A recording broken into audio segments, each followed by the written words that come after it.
Gotta open it first. Okay. Come on in. And this here, in the stairwell, these are hand-painted tiles. I mean, they're not tiles, they're painted to look like tiles to match the ceramic down on the bottom. And this is one of the guest bedrooms. This I call the princess bedroom.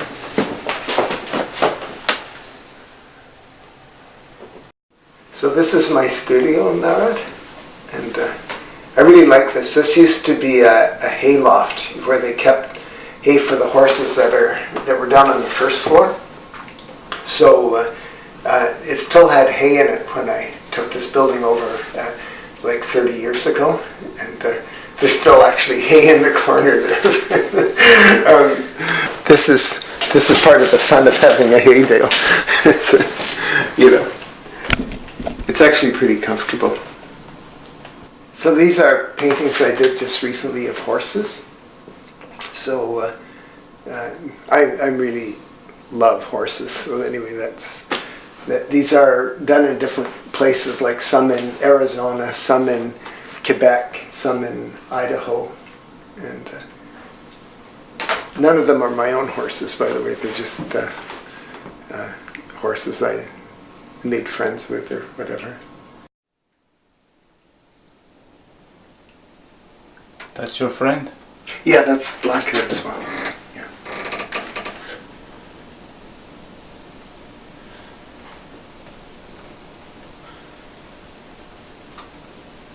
This is not my friend. You know your friend.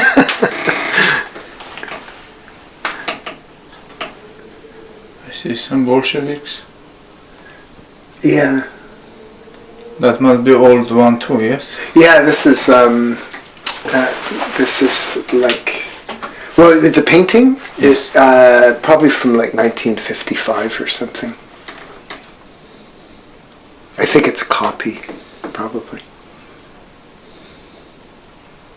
But it's Lenin addressing the Soviet, I guess, and that would be in the palace in St. Petersburg, I would imagine.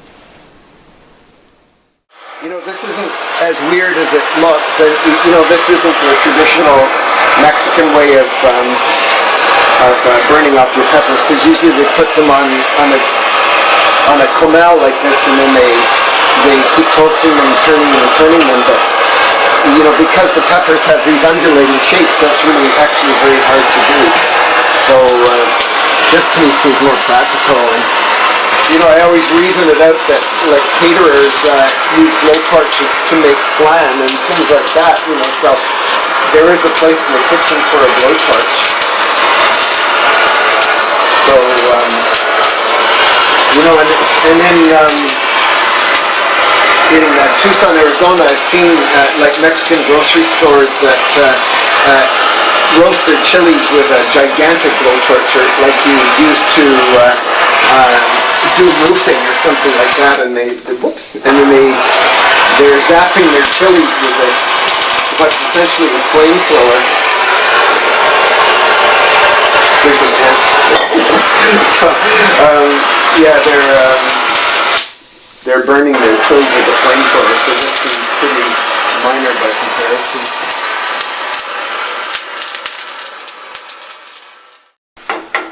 But my mother wasn't such a great cook like your mom. She was very good for making pies and cookies and things like that. But the regular dinner, she tended to be very repetitive because she worked in the day, so it was very hard for her to, you know, to pull it together to do anything complicated. And you know, it was in the old days too. There wasn't the same variety of food or the same knowledge of all these different kinds of recipes. So it encouraged me a lot when I was very young to cook. So I would cook dinners once in a while for our family, and that's really how I learned to cook, was you know, kind of to try to get variety in our family. And you know, it sounds like I'm putting down my mother, and I'm not. You know, my mother was great, and she she cooked very healthy things, and you know, we ate really well. But you know, I was always looking for something like really special. You know, so I learned how to cook different recipes when I was very young.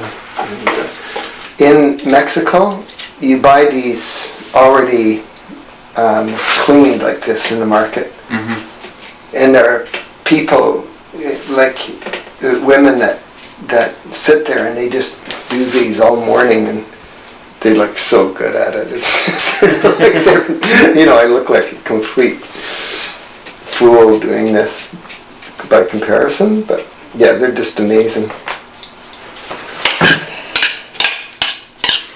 It's going to be with salt and pepper? Yeah, I already put it in. You didn't see me. Yeah, I'll put it in again, but it'll be No. Somebody going to eat, huh? Yeah, exactly. So, bon appetit. Bon appetit. Buen provecho, as they say in Spanish. Et voilà. So it's like a tortilla, and this, let me serve you actually. I don't know how to eat that. Well, any way that you want. Okay, thank you very much. And a little rice. And Thank you. rice isn't super hot. And then the scary milk salad. Okay. And this. And then nuclear salad, huh? Yeah. Yes. And then. Bombastic. And then we can like that. The pepper dish and the nopal salad go very nice when you make them inside the tortilla together. Do you know what I'm saying? Oh, yeah. I'm being as inarticulate as I possibly can be, but that's what I mean. Okay.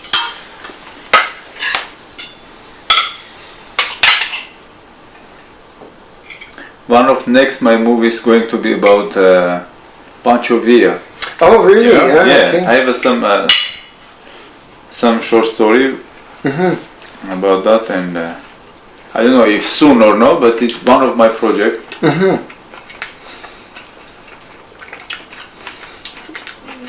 It's a very famous place in Mexico where he was shot, in the state of Chihuahua, which is south of Texas. The town is called, the city is called Parral, and that's famously where he was assassinated.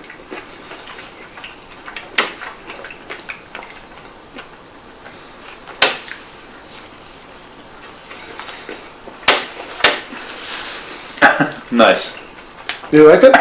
Okay, good. Very good. Actually, in TV, when they try something, say, so lovely, because but Yeah, because you don't want to no say choice, you know, anything. even it's good. After you go, oh my God, what's that? But you're telling the truth this time? Not true. That's good. This picture, you know, that was in the trash, and actually that's, you know, like the sailing ship that you would have seen that in those years, you know, and the kind of the cool story is that the family that owned that ship owned this house, and you know, I got the painting long before I ever lived here. But it's so funny that, you know, I ended up bringing the painting back home, in a sense, like bringing the ship back to port, you know. And this painting here is a portrait of my friend Blanca. So I really like this painting too. And in most of my portraits I try to put my house in it, you know, like it's my little signature. So she's actually in the next room. Yeah, but all my portraits of like professional, like official portraits always have my house in it too. This is a painting I did, a portrait I did of my former wife Sue.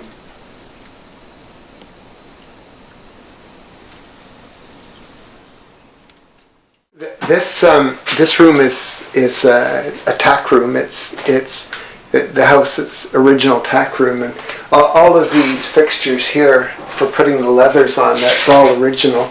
The saddles are my own saddles, so they're not historic. But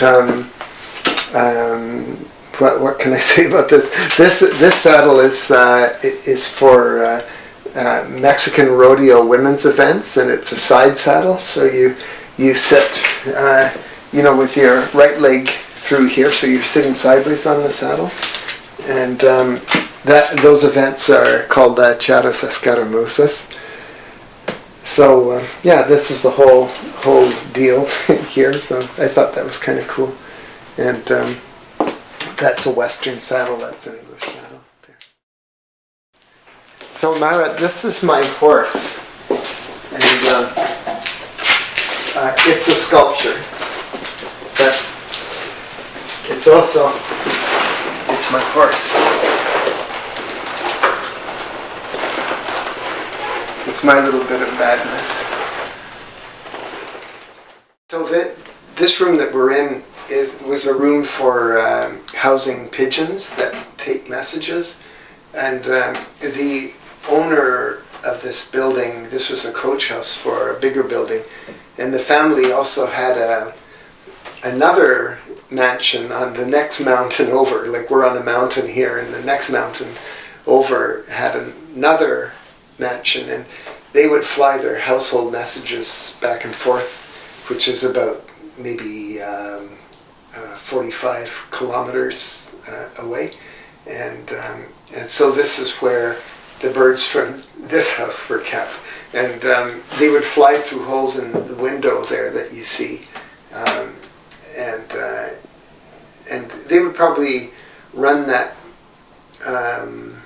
message, I would say, in an hour. It would probably take them to fly that distance, which is pretty fast, But then it would probably take about 3 hours to get them to come in to the room to take the message off their foot, Like, they're very fast to get home, but then not very cooperative about taking the message, giving the message over. But that's how it was done, and I don't know if you know, but you would put the message on cigarette paper, that you roll cigarettes with, written really tiny, and then you wrap that around the ankle of the bird and then release it, and it's trained to fly home.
hate it when I forget my plants.